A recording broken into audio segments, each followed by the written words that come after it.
the difference in excellence is not, oh, I don't ever have to touch the steering wheel because I'm an amazing driver. It's, I still touch the steering wheel. It's just the corrections I have to make are so minute.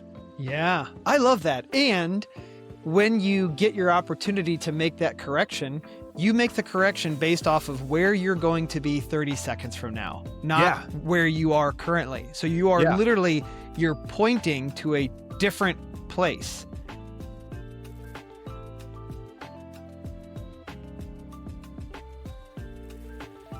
Welcome back to Raising Men.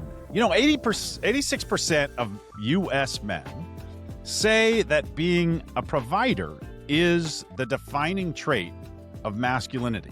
But for many of us, that pressure, it creates kind of a reactive trap that where we give our careers the best and our families kind of get the leftovers.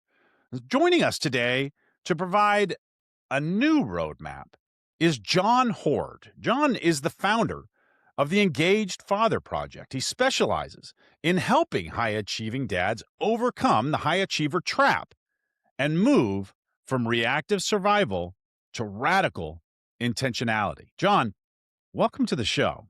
Thank you, Sean. I appreciate it. It's great to be here.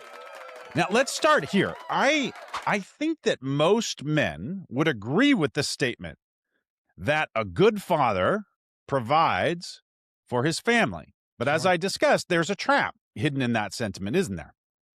Yeah, there is. And I can tell you personally, I directly connected my value as a father to the amount of basically money that I could bring into the household. And so if an opportunity came up to make more money and more stress and anxiety would be tagging along with that offer, I was like, well, I could be a better dad because I'm making more money. We could do more things in a staycation 2 hours away at a local lake can turn into a trip down to the Caribbean. So I'm going to do that. I'm going to be willing to make that sacrifice for my family. That's how I used to think about things. Yeah. Yeah. And I think that there's a little bit of a vicious cycle there and it's self-serving, right? Because it's also good for your ego. That kind of success it makes you feel good. It makes you feel strong. It makes you feel masculine. And then, so you're saying you're willing to make the sacrifice for your family, but it's not your sacrifice. It's your family's sacrifice. Yeah. And you probably didn't even discuss it with them. No. Yeah. No. And if you ask them, hey, kids, hey, partner, what would you rather have? A more expensive vacation or I'm around more? And by around more, I don't just mean like physically present, but I'm with you. I'm dialed in. I'm there for the hard things. I'm there for the fun moments. And I'm really showing up. Ask your family what they'd prefer. And I don't know if they say, you know what, we like the luxuries in life. So keep doing what you're doing. And that's what you want to go do. Then more power to you. Yeah, that's one of the nice things about one of my kind of central theses is that our institutions that kind of guided us and got us to live life in a particular way are crumbling. People aren't going to church as much. People don't have the weekend bowling leagues. We're not working from an office anymore. We're working from home a lot more, and those sorts of things. And the family structure is changing. All of that. And that is a real problem in the sense that the benefits of those institutions are now gone. But it's also an opportunity in the sense that we now get to, if we're intentional about it, we can design our new intentions. And we can, working from home has a huge benefit, which is I no longer spend 45 minutes each way on a commute. I can spend that time at home with my family if I do that, and I can be present with them. Or, on the other hand, I could also let my work invade my home life. Mm-hmm. And so we have to make a decision there. Yeah. And that's a slippery slope sometimes, right? Because it doesn't always happen all at once. Again, if we're connecting our value as a father to what we're able to provide, it makes it really easy just to continue to say yes or to allow work to come into our household time, into our family time. And, you know, in my own experience, that's what happened. And I went through something that was really, emotionally painful and challenging. And then like even physically challenging to the point where I had Mhm. a panic attack Mm. because of work stress and anxiety. And things it was so jarring for me that it basically forced me or really made it really easy for me to kind of like pick my head up and look around and to assess if the path that I was on is the one that I wanted to continue on. And Yeah. that was a tough decision for me to make because it basically, I'd been working my whole life to continue down this path that I was on, right? It's that American dream. My dad was really successful in business. And, I thought that what you did is, you go to school and you get good grades and you go to college and you get good grades and then you get a job and you get promoted and, you get status and responsibility and money and then you retire and you have all these nice things. And that was like, I don't know if that's the American dream or what, but it was like, life in a box, and it Yeah. felt like you just get handed this box and then off you go and you do your thing. Yeah. And I was on that path for a long time, and I was really on that path, like in a good way. I started part time at this job that I worked at for 18 years, and I eventually got to vice president. 600 people in the company, 100-year-old family run company, really successful, and I was going on, trips with the chairman. And like Wow. I was in. And for Yeah. my whole life, like that's what you That's what you wanted. imagined as success. It's what That's the top of everybody the mountain. wanted. And I was doing cool things and getting exclusive access to things. And in my mind, you talked about things that feel good, like to the ego. I had opportunities to do things that other people didn't. And so I'm like, I'm walking around like, look at this. Like I get to, I'm not going out of my way to brag, but they might find out what I'm doing. And if I put myself in their shoes, they're probably jealous of me. I'm like, Mhm. that feels kind of nice. Like I'm breathing some rare air here. Yeah. And I remember, because I ended up leaving that job, I talked about, changing paths and getting off of that whole trail. Mhm. But when I went to an event, where I would have been in the suite and there would have been, food and a fridge full of beverages and we'd be watching the hockey game from one of these suite towers. Well, now we were sitting up in the upper deck with my family and it stung a little bit, right? There's Yeah. still a lot of me and it's definitely moving in the right direction, but there's that ego part of me where it's like, man, I wish I had my family over there because that would feel cool. Like I'm really getting them to treat them to something special. And Yeah. when I'm sitting there and I'm kind of in my feelings a little bit, and I look at them like they don't care. They're not looking at the suite and the people over Right. there wishing that they were there. We were just happy to go watch a hockey game. Yeah. And so it's something that it's a real trap. And I like the way that you used that word earlier. So what did you do? What did you decide to do? You had you had this kind of, this panic attack, this realization, opened your eyes to it. Life I gotta live my life a different way. How do you set about doing that? I mean, I've experienced that as well, and I didn't do anything about it. I mean, Mm. I literally just kind of, all right, shoulder to the grindstone. This is what it takes, and probably was the wrong call. So what did you do? Well, like I said earlier, stress and anxiety for me were at an all-time high and things were Yeah. boiling over, right? If you're having a panic attack, it's basically your body and your nervous system is waving the flag saying like, I need help. And Yep. the body's like, I'm going to intervene and I'm going to shut some things down and you're not Yeah. going to like what happens. Yeah. So when going through all that, I was like, okay, I need some help here. And so I had dabbled in meditation a little bit. Mhm. I went onto YouTube and I did a search for meditation for stress and anxiety. Mhm. Found one, listened to it. This guy's voice was like really calming and it felt really nice. And at the end, he had his website on there, and he's a coach. And so I go to his website and I'm scanning his page, and he says he offers like free, like 30-minute discovery calls. I was like, yeah, like I can get 30 minutes live on the phone with this guy that just like helped me out. And I love the sound of his voice. Yeah, I'll take him up on that. Yeah. And I did. And I ended up working with him as a coach. Is it okay if I share his name? Please. Yeah, his name is David Elsie, and he is a coach, and he specializes in something called the Sedona method, which Mm. is basically it's letting go of uh, wanting control or wanting to things to be a certain way, and just really sort of coming back into like where we are, putting our time and energy onto things that we actually can control.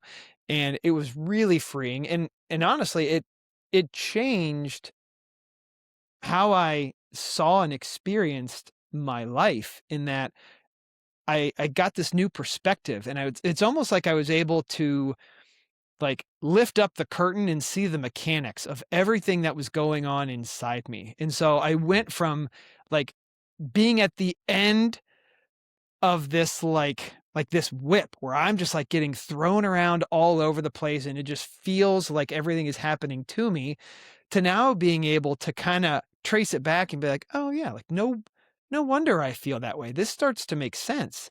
And it opened up so many different ways of thinking about things and experiencing things, and it was utterly life-changing for me. Um, and and again, it's David Elzey. His last name is Ellzey. If anybody wants to look him up, he is Yeah, a we'll miraculous. put the link in the show notes. Ah, thank you. Yeah, he's an incredible human being. He really is. Um, so in the midst of so fast forward a little bit later, I'm still in my professional career. I'm vice president of IT, and then also a project management team. The project management team, I kind of came up through the ranks there, knew how to do that. I have zero IT background. They hired me to Wow. manage a transition. So somebody like that had worked and he'd run the IT department for like 30 years. He basically built the IT department. He was retiring. And so they needed somebody to manage the transition of hiring somebody, and this transfer of knowledge and this updating of systems, because it was absolutely critical to the company. And so they trusted me to handle that transition. They did not hire me for my IT knowledge, but I took on all of that stress and worry. And I, I tell people that being in IT is like being a professional worrier, because like you're That's constantly, absolutely right. yeah, you're Yeah. looking around for things that could possibly go wrong, and you have to have a solution for a problem that hasn't happened yet. And Yep. and I was already a worrisome person, so like can really understand like why everything was weighing on me. And Yeah. so I start having more and more thoughts of like, is this the path that I want to be on, and what else could I do? And I just started thinking about being in that coaching space, and how incredible it felt to just be in that space of presence and awareness, and things just felt like so real and so true. And it's like, well, I love being in that space. And then, I start thinking about like, well, how cool would it be if I could help other people like the way that I was helped? Because this feels life changing for me. And if I could Yeah. help other people, like how awesome is that? And then it's like, well, I can also, find a way to make a living doing this and provide for my family. It's like, so it was like three things that just really aligned. And Mhm. so I up until that point, I've never been the entrepreneurial spirit or just a person that's going to venture out and see what happens. I was the polar opposite of that. But the alignment was so true. Um, and I'll never forget. So things were boiling over at work, inside me boiling over. Professionally, things were great. And Yeah. I was On the really outside, everything looked smooth and was dandy, great at but my the job. engine was running hot. Yes. And I went to them and I said, "Hey, I think I need to make a major change that, has me not working here anymore." And I didn't blindside them with this. They knew that I was, having some challenges. Yeah. And so they said, "Hey, we thought this conversation might be coming. We've already talked about it. Take take some time off from work. Take some time away from work. Take 1 to 3 months and go Mm.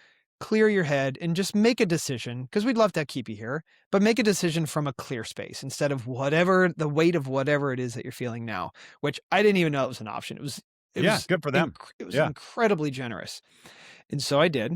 And it was 2 months in, I'm sitting on the back deck, sitting in the sun, it was summertime, and for whatever reason, I had the thought of, like, looking back on this moment in time, this decision that I was trying to make my way through from my deathbed.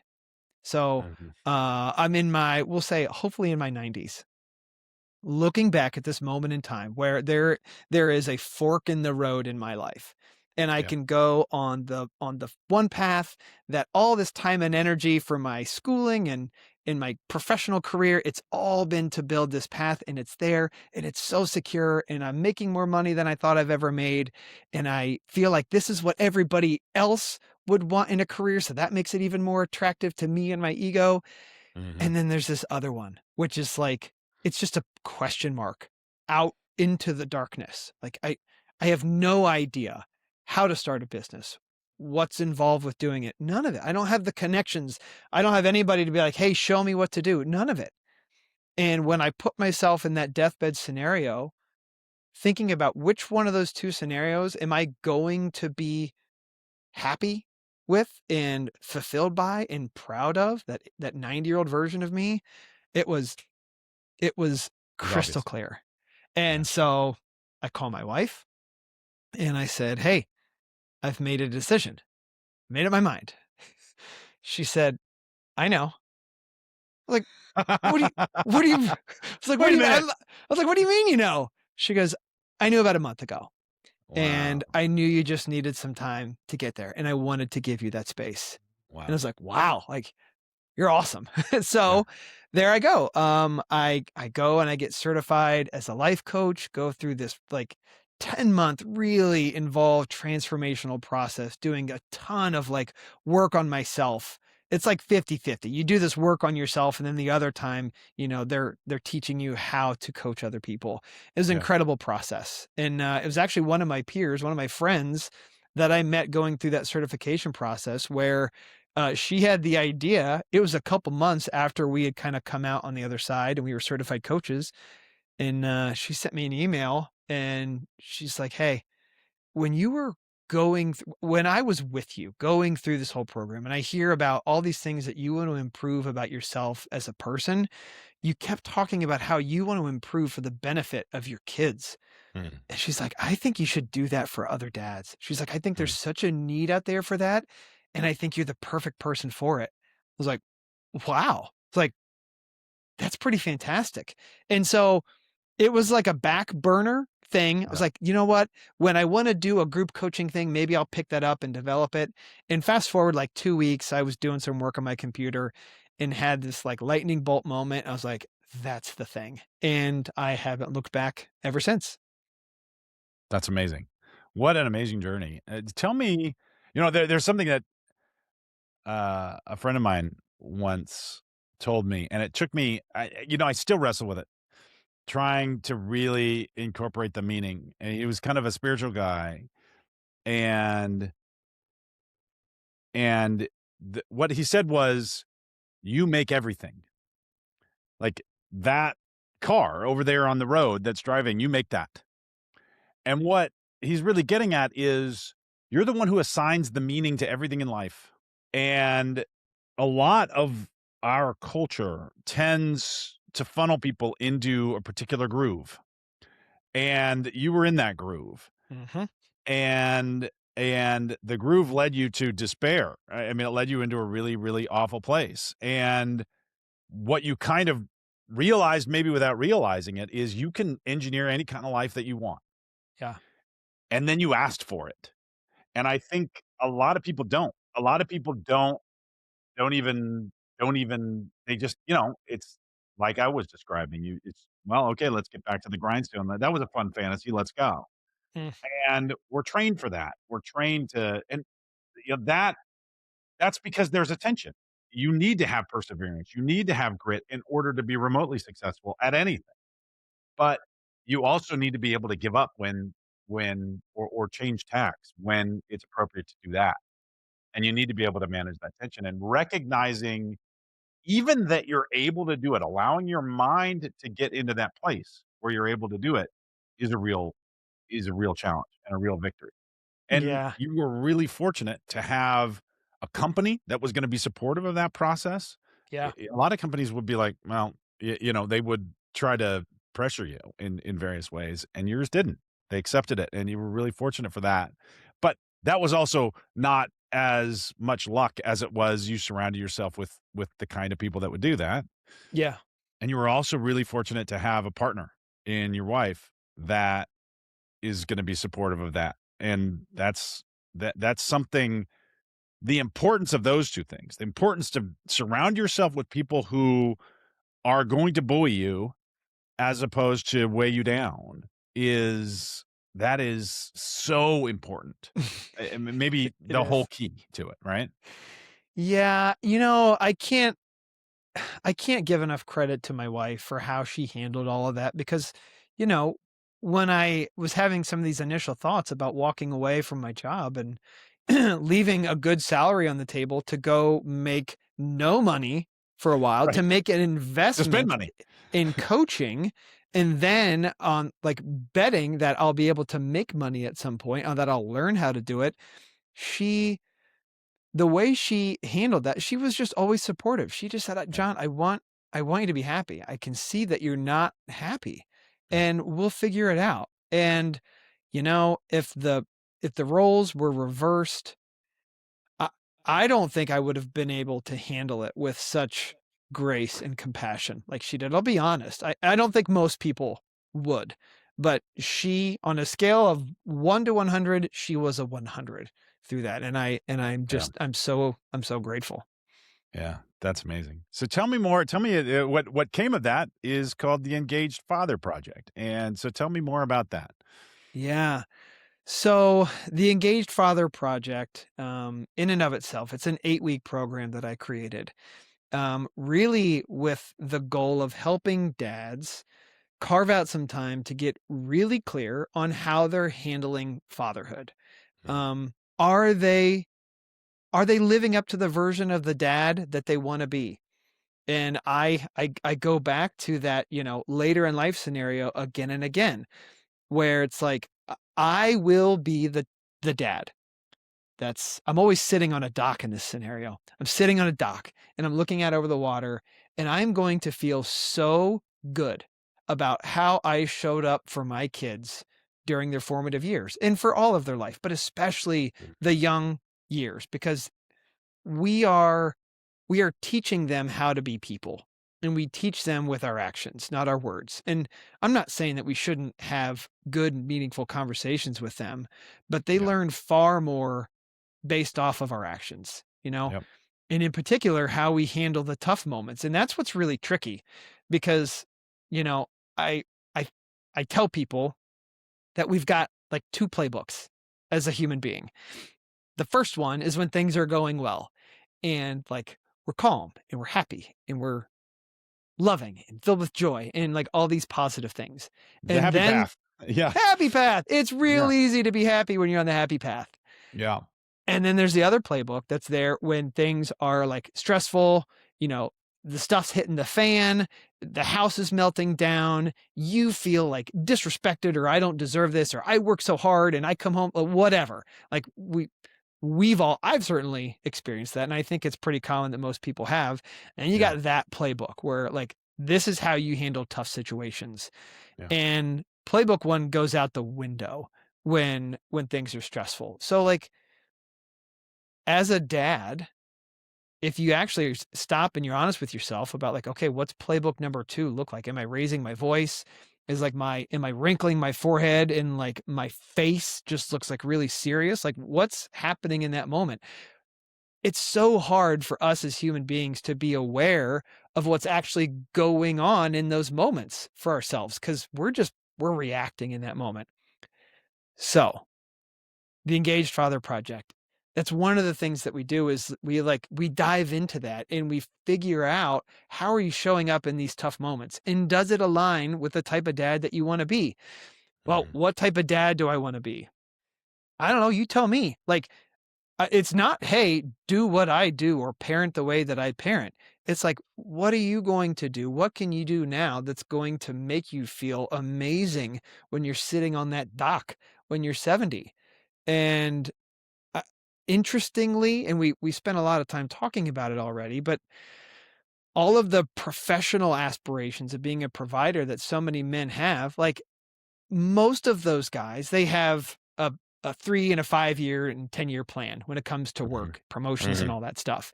And more than likely, they've got very well defined financial goals That's as right. it relates to retirement or other expenditures.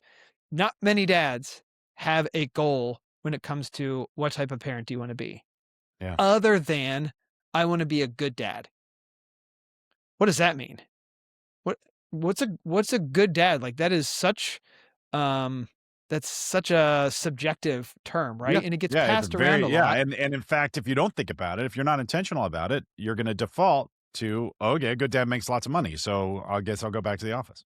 Yeah. Oh, cool. Yeah. Checking that box so I can just continue. And Yeah. it's also kind of funny that, you know, is good like truly good enough for you? Like, is that an area of life where good is what you're going to settle for?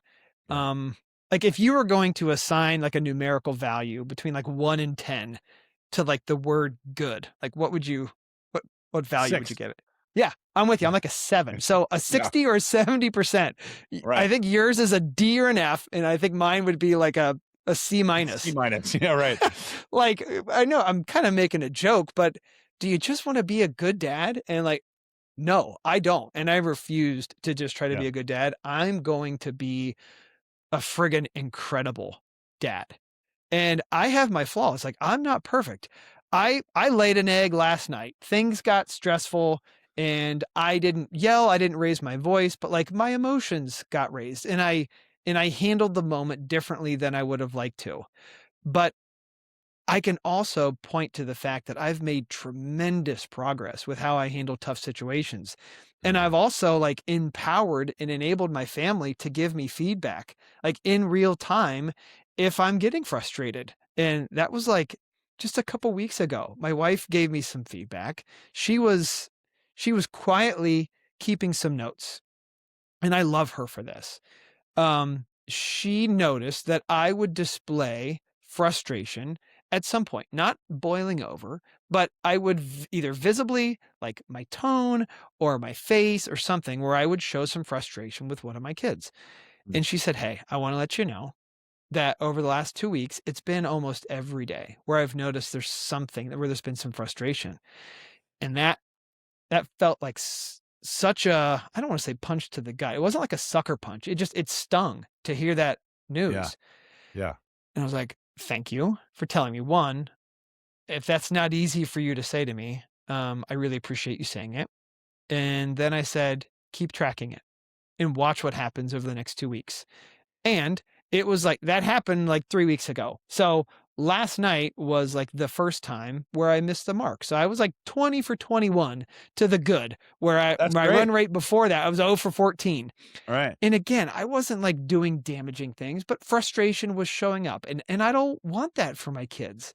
And so I told them, I had this conversation with my wife and I came up with this idea where it's like we had this little green frog and he had like a peace symbol on his chest and he's like sitting cross-legged on a lily pad and he's got like his hands on his knees. It's like a peace frog. Okay. Yeah. It was like getting moved around the house and it was probably like getting ready to get donated. But I saw it and I was like, okay, I got an idea. I'm going to put this on the mantle where everybody can see it, me especially. And I put this bowl right beside it that this frog could go in. And I told my family, I was like, "Hey, this is what I'm doing. I've been showing my frustration and I don't want to do that anymore. So here's what I'd like you to do. If you notice me getting frustrated, you pick up the frog and you just put it in the bowl. And I'm going to check the mantle every night. And if I get to go to bed and that frog is on the mantle, good.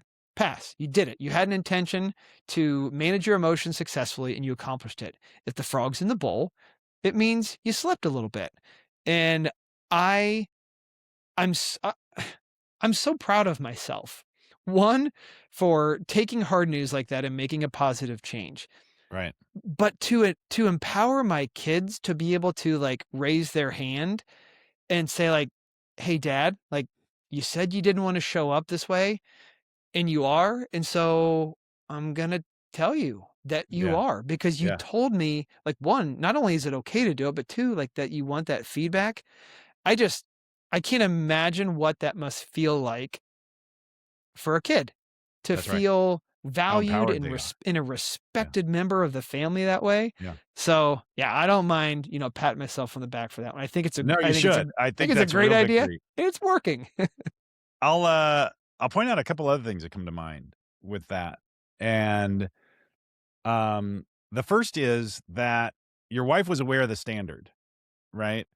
You must have communicated to her at some point in time that my ambition is to not be showing frustration at all. The successful management of my emotions means that I don't have an outward demonstration of frustration. And so she internalized that, and then she noticed that you weren't living up to that standard. And so, rather than just, scream at you or yell at you or do something which would have been counterproductive, she just Mhm. knew that you're a data-driven person and that if I show you a chart of the last 14 days and 13 of the Yeah. 14 you missed the mark, well, then you're going to respond to that. And so that's an interesting, I mean, that's something that really strikes me as a really important tool. Like, you need to be able to explain what the standard is, and then you get to spend your time, if you're not living up to the standard, like, doing the next thing that comes out to me, which is she called you on it, and you reacted by coming up with a specific action plan. And a lot of I think the tendency is I'm already good enough, and so that means I don't have to do anything different. It's just, "Oh, I just need to try harder," or, "Now that I'm aware of it, it'll magically fix itself." But if it was gonna magically fix itself, if the system were already such that it would magically fix Yeah. itself, then it wouldn't be a Yes. problem. Yep. And so you need to change the machine. And you came up with a specific action plan, and specifically, okay, let's give my family a way to communicate this to me. And so now it's both things. I am going to try harder and I am going to try to maintain more awareness, but then here's a way for me to measure whether or not I'm doing it. And this is the frog. And I just love those two aspects of it, knowing what the standard is and then knowing how to know whether or not I'm gonna live up to that. I remember when I was first getting started in business, I had my first employee. It was a contract employee, and they were doing a specific project for me. And I set them down and I explained everything and did everything. And they came in and they worked for like 6 straight hours, really diligently. And they came back to me and the result was garbage. And I came up with Sean's first law of management at that moment. I was like, in order for somebody to be able to do a job, they need to know what the job is, and then they need to know how to know that they were doing it right. And if you haven't conveyed both of those things, then you failed as a manager Mhm. to give them the tools they need in order to succeed. And so if that applies to yourself too. If you don't if you don't give yourself a way to know whether or not you're succeeding, other than your wife having to keep track and, pester you about it, well, then that's not who you want to be, right? Yeah. Yeah, Yeah, I, I and go ahead. I personally, I am constantly looking for the things that I want to improve on myself, in myself as a father. Yeah, And I'm not saying that like all of my focus goes on the things that I'm doing wrong. Um, but I got the feelers out for them. And so yeah, I could, because I want to notice those things and I want to improve them. And I ask my kids on a fairly regular basis, what am I good at? And whatever their answer is, like, "Oh, thank you." Like, "Cool, I'll do more of that. If that means a lot to you, I'll do more of it." where could I be doing better? And again, like you got to be ready for the answer that you hear because it's Yeah. probably going to sting. Um, but I'm okay with that trade because I know it's some short-term pain. It's, if you go to the doctor and you get a shot, hurts. Like nobody just wants to go receive some pain for the doctor, but like, hey, this is going to help you long term. You're gonna feel better. Okay, cool trade. I'm here for that. It's kind of like that. So I I I measure. There's an author that I love called Dr. Benjamin Hardy, and he wrote some really awesome personal growth books. But one of the principles that he teaches is to measure backwards Mm. and to not just have a goal in front of us and to look at all of the things that we need to do to hit that goal, but to look back and to see where we started and where we're at now. And the book that talks about this is called The Gap and the Gain.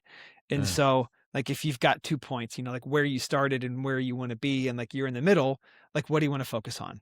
Do you want to focus on the gap, all your shortcomings? Or do you want to focus on all of the things that you've been able to do to get yourself to this point? And it changes our energy and it Yeah. makes, forward progress. Like all of a sudden we're being pushed down this path because we're able to see like all these amazing things that we've done instead of using like fear or lack or all that stuff and feeling like we really have to pull ourselves forward. And so I measure backwards and I hear it in the things that my kids say too. They talk about the old me. They'll say old dad would have done this.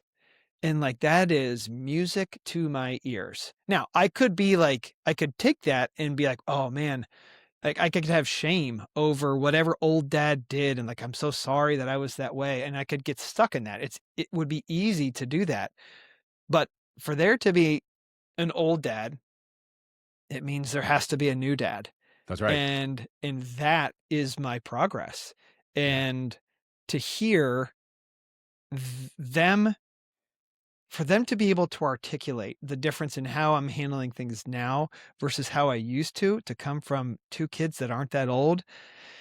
It's just it's just like, yeah, like, I want That that feels for like ev I want that for yeah. everybody. It's progress as people, like, again, we're not trying to be perfect here. We're just trying to improve and just Yeah. do better as a dad, and, I don't know, it's right there for all of us.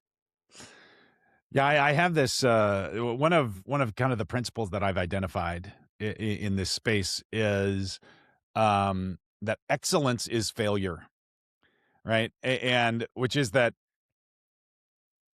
you need to continuously fail. You need to fail and recognize that you failed and then take corrective action, and then that gets you closer to and you're going to I remember watching this, Blue Angels debrief on YouTube at one point in time, and, they were in the debriefing room, and these guys were talking about just the minute mistakes that they made during this practice performance that they did. Oh, when we did the high speed pass, which is when, two F-18s approach each other at a 1,200 miles an hour closing speed or whatever it is, I was 15 feet low, 15 feet, right?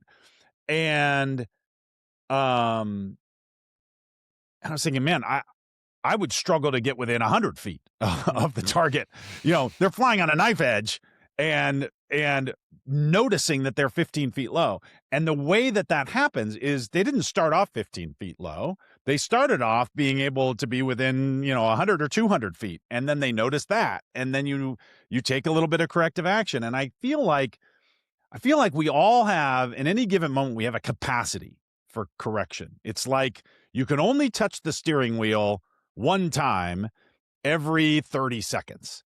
And if you're doing that and your car is just wildly careening all over the road, then every touch of the steering wheel has to be a pretty large correction. But if you're focused on, okay, you really recognize I can touch the steering wheel once every 30 seconds. So that means every 30 seconds, I really do want to touch the steering wheel. And I do really want to recognize, and every time I touch the steering wheel, I want to say, okay, how far am I away from center and really be intentional about how much I move the steering wheel. Then over time, you're going to get better and better. You're going to get more and more in the center of that lane. And pretty soon your corrections are going to be a millimeter here and a millimeter there. Yeah. but you're still going to be making corrections. You're still going to be making the same number of corrections. You're still going to be touching the steering wheel every 30 seconds, but instead of these wild swings, it's going to be these minute corrections. And the difference in excellence is not, oh, I don't ever have to touch the steering wheel because I'm an amazing driver. It's I still touch the steering wheel. It's just the corrections I have to make are so minute. Yeah. I love that. And when you get your opportunity to make that correction, you make the correction based off of where you're going to be 30 seconds from now, not Yeah. where you are currently. So you are Yeah. literally, you're pointing to a different place. And that to me is like, that's intention, right? You're not reacting. You are making a conscious decision based off of evidence and circumstances and a desired outcome, Yeah. and you're acting based off of that. And like I that's one of the things, that's one of the lessons in the 8-week course that I do. It's talking about responding versus reacting. And that's Mhm. basically, that's a total parallel to everything that you just said. It's Yeah. they sound similar, um but they are miles apart in terms of the outcome. Yeah. So you started a community on School and Yeah. on which is a platform. Tell me a little bit more about that and where can people get in what's it about and where should people get involved? Oh, thank you. Yeah, so I opened the doors to my School community, and that's SKOOL, about 3 weeks ago. And it is a place where dads that are willing to, raise their hand and say, I don't have everything figured out, but my kids mean so much to me that I want to improve. And I know that I'll be more likely and more energized to do it with other people around me that feel the same way that I do. Yeah. And, it's only been open for a couple weeks and there's already 26 people in there. And to see, we're doing this thing that I call the 30-day Light Your Fire challenge. So one of Yeah. the cool things about School as a platform is they kind of gamify things. And so if you're active on the platform for 30 days in a row, you'll get a little fire icon by your name. And I was thinking about that. And it's a symbol of, how intentional, how dedicated you are to doing this work, and the platform will reward you with this little icon. And so I was like, well, let's get some dads in here and let's be active for 30 days in a row where we set a goal or an intention for how we want to show up that day. Mhm. Excuse me. Show up that day as a father. And maybe it's like, I want to be a better listener. And one of the things that I did was, when my kids talk, I'm going to let there be some silence. Naturally. And I think a lot of people do it. Like we rush right in. They finish talking. I'm not interrupting, but they'd finish and then I'd say something. Yeah. And just the day that I did it, the two things that I ended up learning from my daughter as a result of just not talking for a couple seconds was unbelievable. And so, like, that's one example. So you show up in the morning, you're like, hey, this is what I'm going to try today. And then you come back in the evening, you're like, hey, this is how it went. And sometimes, like, we miss and it's not a success. But other times, like, there are these moments that these dads are in there, and their intentions are making it possible. And it's so cool to see it happening. And now there's dads in there. And like, this is feedback that I've received from them. They're like, I'm shopping around, looking at what these other dads are trying. And it's like a menu of things that, like, we don't have to necessarily, recreate the wheel and come up with these things ourselves. You're like, oh, look at what this guy did. One guy talked about his no phone zone that he's set up in his house, where he doesn't take his phone upstairs because that's where the kids' bedrooms are. And Yeah. that's where playtime is and all that stuff. So as he's going up to his kid's room, phone goes on the banister and he just leaves it behind. And other people are like, oh, that's really cool. I'm going to try that. Yeah. So it's a place where you can get support from people, you can get ideas. We're challenging each other. Like, there's moments where people ask questions to, like, maybe dig a little bit deeper on things that are going on. And I honestly, I'm just kind of blown away by the initial response and, like, the value that people are getting from it. And yeah, it's free. So if anybody's hearing this and they think like now's the right time to to put in some work when it comes to being the dad that they want to be, the doc dad, the guy that's sitting on me on the dock and we're just sitting there patting ourselves in the back knowing that we just absolutely crushed it when it came to being a dad.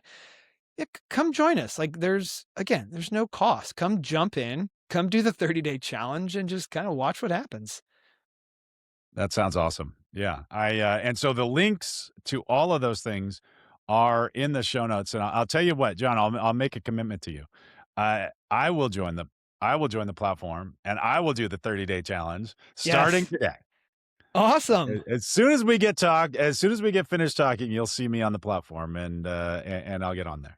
That's so cool. Well, then the invitation to anybody that's hearing this just got a little bit richer. Come join Sean. Like you're already listening to his podcast. Come join him and do it alongside him. And I'm in there as well. I'm not just in there like trying to lead the thing. I'm on day 14 right now. So Love it it. doesn't matter. You don't have to wait for the thing to reset. There's people on different days. Just Yeah. just jump in, see what happens. And I I love and it. Sean, Well, I I'll be there and I hope to see a bunch of our listeners over there as well. how cool is Now, that? I always love to finish up these conversations, by putting the guest on the spot, Okay. and so I know I didn't warn you about this, but, um, what give me one principle that you think what comes to mind when I ask you for one principle about excellence in being a dad, and in particular, and about raising men? Mm, well, a something that I've really been leaning into as of late is vulnerability. Mhm. And that is something that I hope to instill in my kids, because I wasn't that way. Yeah, I always wanted to present kind of a facade, a version of myself that I thought would get approval from people, socially. It would be promotable at work, and it's so exhausting and it's so draining to try to create this version for other people. So being authentic, but in order to be authentic, and just speaking for myself, is I have to be okay with being vulnerable and sharing things that I've hid for a long time. So, I cry a lot, and I think it's something that I've hid for a long yeah, time. yeah. And my family, they tease me about it now lovingly. If we're watching like America's Got Talent and somebody's like singing this incredible performance, they'll look over like, "Dad, you crying?" And like, there's a coin toss that I'll have a tear kind of coming out the side. Yep. But I used to hide things like that, and so Yeah, now the conversation is changing where I'm talking to my kids about like, "Hey, it's okay to just to be a real version of yourself." yeah. And the interesting thing is, like, when we stop trying to create a version that we think people will like, and we actually just start being the real version of ourselves, like, magic happens because Mhm. people can sense that. And when you're real with somebody, they're more likely to be real with you back.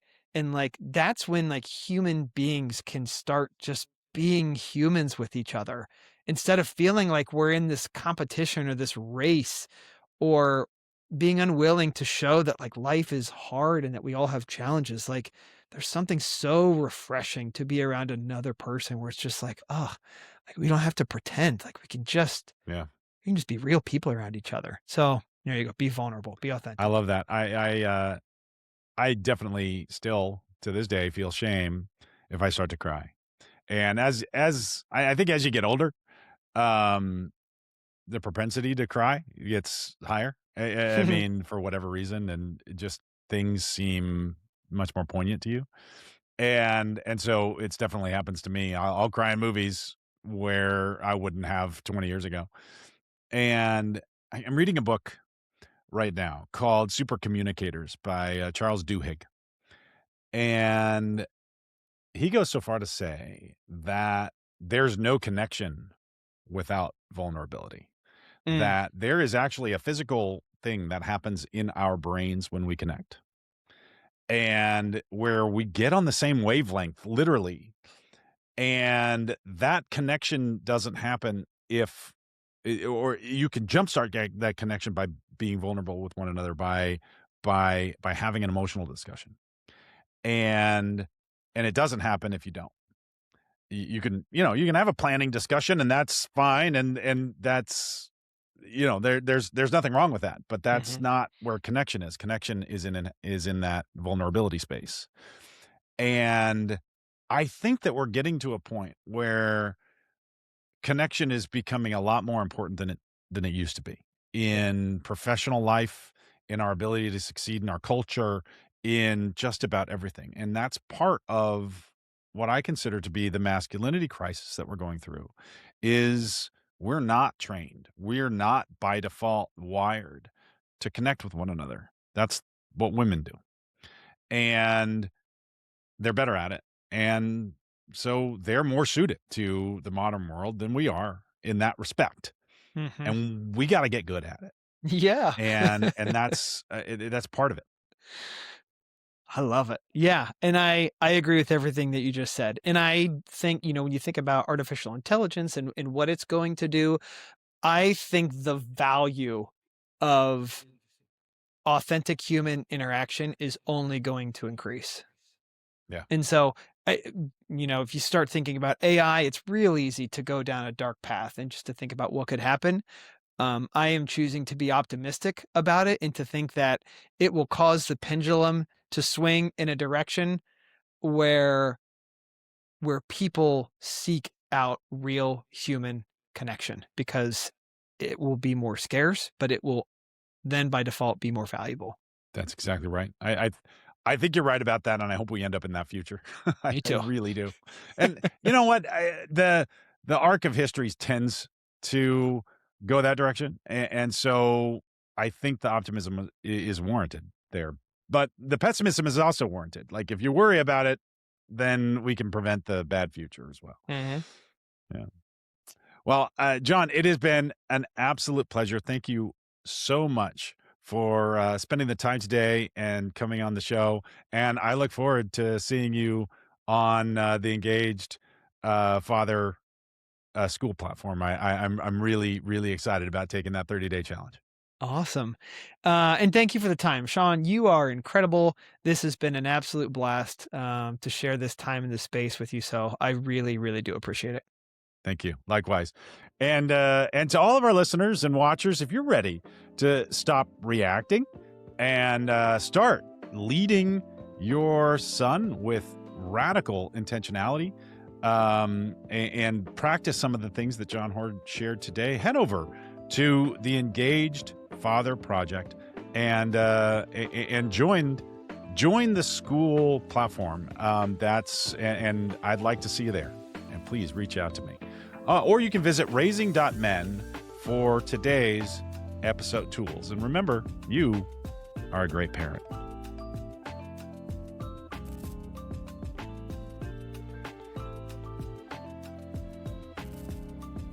Raising Men is produced by Phil Hernandez. This episode was edited by Ralph Tolentino.